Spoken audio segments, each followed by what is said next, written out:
Welcome to the Breaking 90 podcast, where we talk about all things sustainable fat loss. We take people on 90-day journeys to creating fat loss forever. Thanks for listening. I hope you enjoy the episode. Hello, everybody. Welcome back to the Breaking 90 podcast. I'm your host, Alex Harriman. I'm here today with my co-host, Kelly Sarlo. Did that point the right way on your screen? Yeah, you did.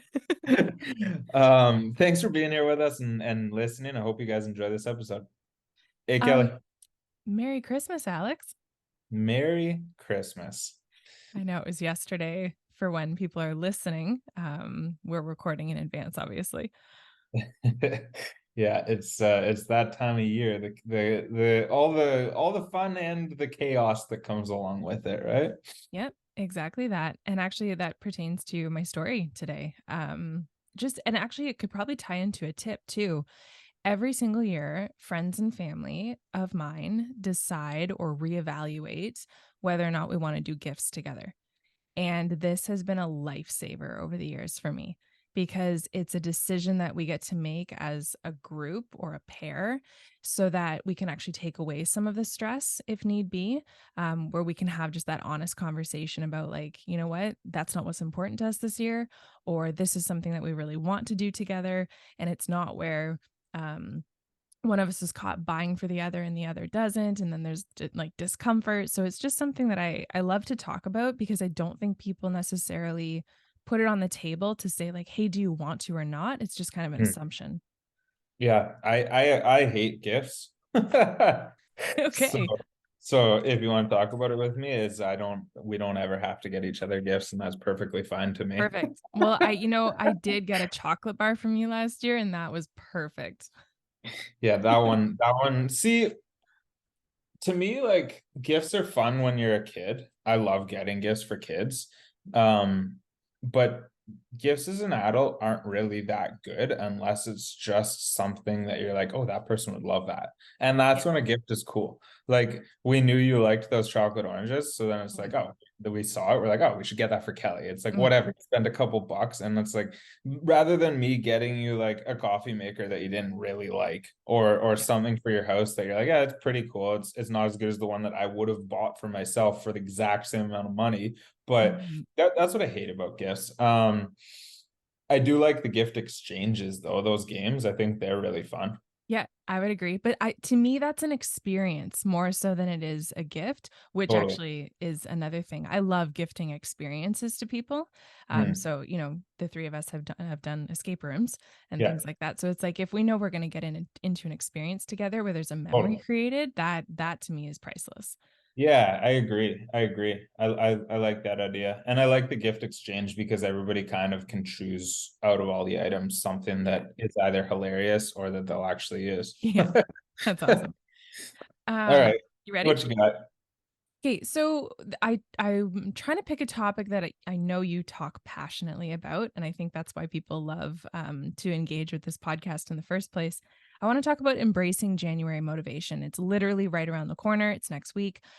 So how do we do that? Because we throw around like cliches as humans a lot, and we don't necessarily know exactly what they mean or how to go about, actually implementing them. So what does it actually mean to embrace January motivation?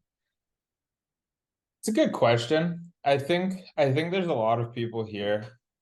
Maybe you haven't listened to this yet, but if that's you, you don't know that because you haven't listened to this. And there's a lot of people here listening to this right now that are like, oh shit, that was me.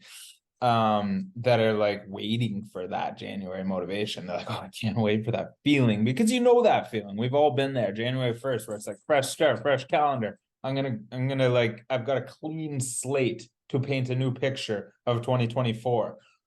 And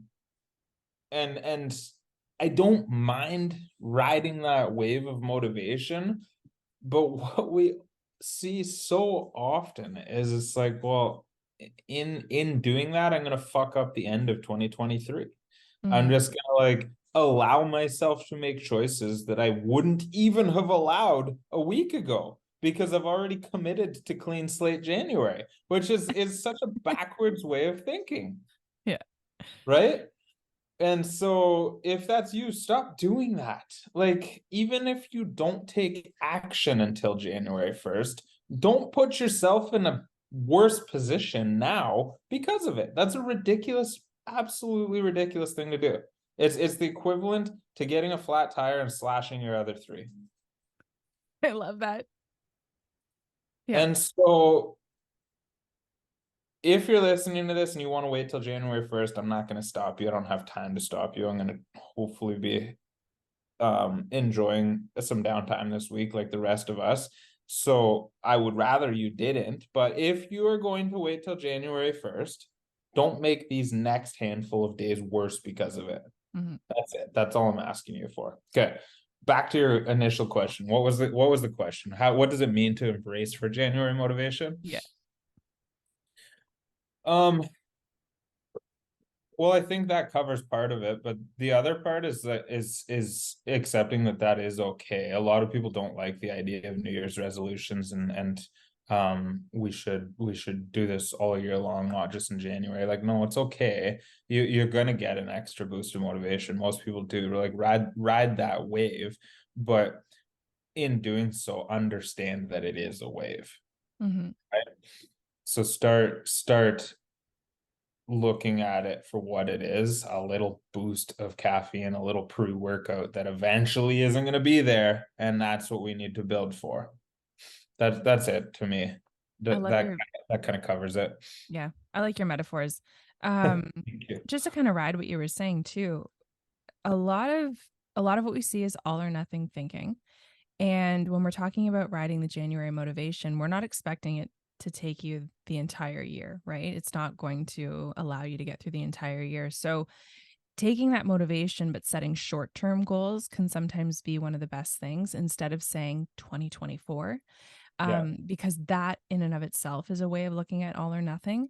So if you're looking at January and you feel motivated, set your own challenges, your bare ass minimum challenges for 30 days, right? Mm. And if by the end of those 30 days you like what you're doing and it is changing your life, even minimally in a really positive way, then go ahead and continue for another week. Go ahead and continue for another 2 weeks if you want to. But those short-term goals, they are going to trigger the reward center in your brain, which is going to make you want to do more of that thing, right? And hopefully then that motivation can sort of continue a little longer than just the 30 days. Yeah, I love that. And like, just to reinforce what Kelly's saying, is that motivation isn't going to carry you through the year. You're going to be lucky if that motivation carries you into February. Mhm. For some people, it'll last a couple months. For most people, it'll last several weeks. Like, Yep.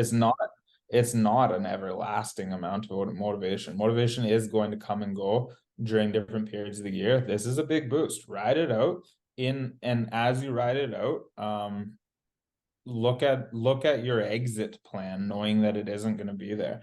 I like that though. Set a smaller goal, right? Like make that motivation go further, basically, because if we look at 3 weeks of motivation out of 52, it's very small. But if we look at 3 weeks of motivation on like a 6 or a 9 or a 10-week goal, it's very big. Mm-hmm. So that's a cool way to frame it. I don't want to interrupt you. No, go ahead. Well, I think I kind of wanted to pose it maybe as another question. Like when we talk about implementation, because you can feel motivation in kind of more of an energetic way, a cerebral way, like I can't wait to start or I'm excited to do something. But thinking about it is not the same as doing. So if I'm embracing motivation, what does that look like in terms of action? How about that? Yeah, cool. So I think I talk about like the volume knobs or the continuums all the time, and I like to reference it this way, because if we think of all of our actions on a sliding scale as opposed to set and concrete actions that we have to adhere to, then we can always throttle back or push forward. Okay, so I'll use the volume knob just to keep it easy. So you set out some action steps with your upcoming January motivation, that you're going to train 4 days a week, and you're going to drink 3 liters of water a day, and you're going to eat 4 servings of vegetables a day. And now if we put each of these on a volume knob right now, we're rocking at like an 8 or a 9 out of 10, like almost full volume, knowing that we're going to be kicking ass in January, and we're excited about that. And I'm not saying this is where you should set your goals. I'm just saying like this is an example. So we're at an 8 or 9 out of 10 on each of these. We're fully aware that February is going to come or March is going to come. We're going to dip in motivation. Most people are going to shut the volume off and be like, I can't do this anymore. It's too much. They just push the power button. But if knowing that it's on a volume knob, we can dial it down a little bit. We can figure out what a 6 out of 10 looks like. We can figure out what a 5 out of 10 looks like, where we still hear the song. We're still making progress, but it's just not as loud. And that's okay, because we're still making progress. That's the idea of putting something on a volume knob or a continuum, is that whenever the motivation dips or whenever life gets crazy, whatever it might be, we should be able to slide back a little bit to still be moving forward. And if you don't set it up this way, knowing that motivation is going to hit hard in January, you will absolutely fall off at some point and be disappointed in yourself. Mm-hmm. Cool. I like that. I also want to ask too, or at least bring up, let's have a conversation about the fact that sometimes we can energetically and cerebrally feel the motivation, like I was just saying, but we don't necessarily know what we want to do. And I know we've done podcasts in the past about knowing where to start or how to start a health and fitness journey, but like, how might one even go about figuring out what they want to focus on in their health and fitness when motivation hits? I love that, like, I don't even know if I'm referencing it correctly, but going through that like 7 layers of why questioning, right? What do I want? Why is that important to me?